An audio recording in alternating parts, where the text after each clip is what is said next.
So what are you announcing today? Well, we're announcing today a package designed to streamline the planning system for small and medium-sized house builders. We've inherited, as you know, a housing system that's not building enough homes of all tenures. And part of the reason it is broken is that we're overly reliant on a small number of large volume house builders. So we've got to diversify the housing market and get smaller house builders back in the game. In the 1980s, they used to produce about 40% of all homes. Today, it's less than 10%. And so the package we're announcing today, allocating land specifically to SME house builders, providing them with more financial support, and yes, easing the burden of regulation in a number of areas so that we can level the playing field between smaller house builders and their larger counterparts. Get them back in the game. They build sites faster. It will help local areas with new homes and local economies because they make a contribution on the ground. Because you've made quite a few announcements over the last few months and come on to talk about them each time. Yet the planning and infrastructure bill is obviously still making its way through Parliament. So just explain to the layman here, like, at what point will all of these announcements take effect? Things you're announcing today, do they take effect tomorrow, or are we just pointing at different parts in the bill that's working its way through Parliament? This has nothing to do with the planning and infrastructure bill. It's another stage in our reforms, and it's a comprehensive reform package, and all the pieces are starting to be put in place. But you're right in terms of it won't show up in the statistics, if I think, to take your point, for some time. We expect to see planning applications starting to come through in the statistics in large numbers, and then for delivery to start. But development takes time, so we're still dealing with, in terms of, for example, the last set of statistics we've got in terms of net additional housing completions is 2023-24, back at 221,000. That still it reflects the tail end of those anti-supply decisions made by the Conservatives in the last Parliament, abolishing mandatory housing targets. So it will take time for the measures to come through, which is why we've always been clear we've not set a 300,000 homes a year target. This is a 1.5 million homes target over the Parliament, because we are going to see a very sharp step up in house building in the later years of this Parliament. So put aside the statistics of when they'll catch up to the reality. Yep. When will these planning issues be put aside? Is it in a year's time where the statistics will start picking up almost, is the question? Well, as I say, we've already made a series of changes. For example, we overhauled the National Planning Policy Framework back in December. We're starting to see the impact of that. The OBR has scored that, as you'll know, 6.8 billion contribution, 0.2% of GDP, the biggest growth impact of any zero-cost policy measure. So measures are starting to come through. Grey belt applications, low-quality green belt applications are starting to come through off the back of that.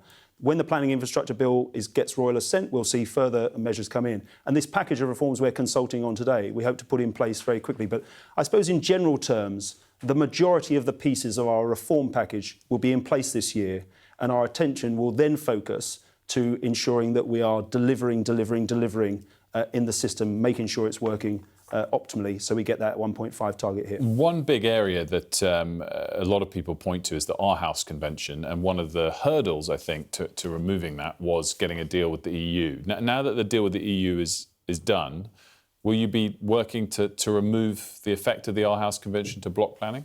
No, there's no suggestion we're going to change anything relating to the Aarhus Convention. On nature and development more generally, as I think I've said to you before on the programme, we know that the status quo is not working, either for nature recovery or for development. It's stifling both on too many occasions.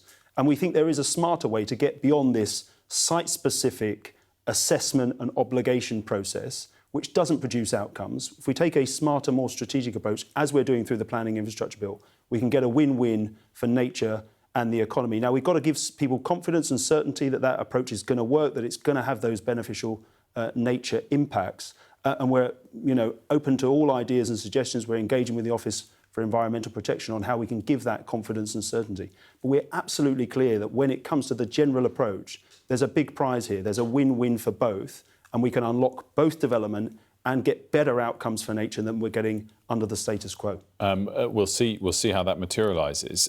Let's talk broadly about the spending review. Lots of stories leaked, I guess, as is the norm in the final weeks, about the arguments between different departments about getting enough money. It's interesting to see 6 senior police chiefs weigh in on this in a letter to the Times this morning, relating to cuts or not getting real-term boosts to their budgets based on some of the recommendations of the sentencing review.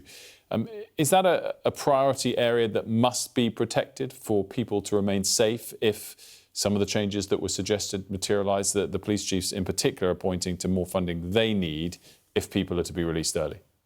Well, I'd say two things, because my understanding, you'll correct me if I'm wrong, is that that letter was sent before the recent announcement on the sentencing review. Well, there's a joint op-ed in the Times today as well. Yeah, but I think, so I'd say two things. Firstly, it has been necessary to act on sentencing and to reform sentencing because we have inherited a situation which is nothing short of criminal neglect, in all honesty, of a prison system that is on the verge of collapse. The previous government added just 500 places to the prison estate while sentence lengths rose. So we face a situation where we're adding 3,000 people per year to the prison population, and we're approaching zero capacity again. And if that happens, just to be clear to your viewers, the courts will have to suspend trials, the police will have to halt arrests, it will be a breakdown of law and order, and there's a real risk to public safety. So we did need to move on sentencing reform. We've ensured the most dangerous offenders remain inside. Money has been allocated to probation, an extra 700 million, to ensure we can tag and monitor more offenders in the community.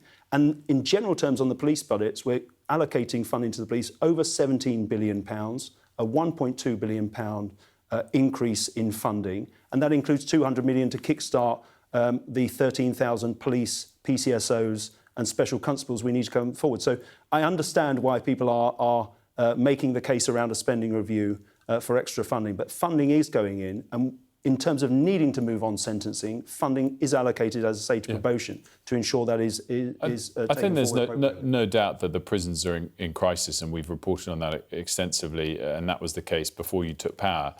But on this particular op-ed today, the police chiefs should stop moaning. They're getting the money they need. Well, the Lord Chancellor will consider all representations as part of her spending review bid and those negotiations going on. I'm not going to comment on those, as you understand. I simply make the case that in bringing that sentencing reform forward, which is absolutely necessary because of what we inherited, we're building prison places very fast. We've added 2,400 since coming to power. We've allocated £4.7 billion to produce another 14,000 places by 2031. But we can't build our way out of this crisis. And money is coming in terms of that 700 million for probation to ensure that those sentencing reforms can be carried out in a way that's safe and ensures us to tag and monitor offenders in the community. Matthew Pennycook, thanks so much for joining us. Good to see you today.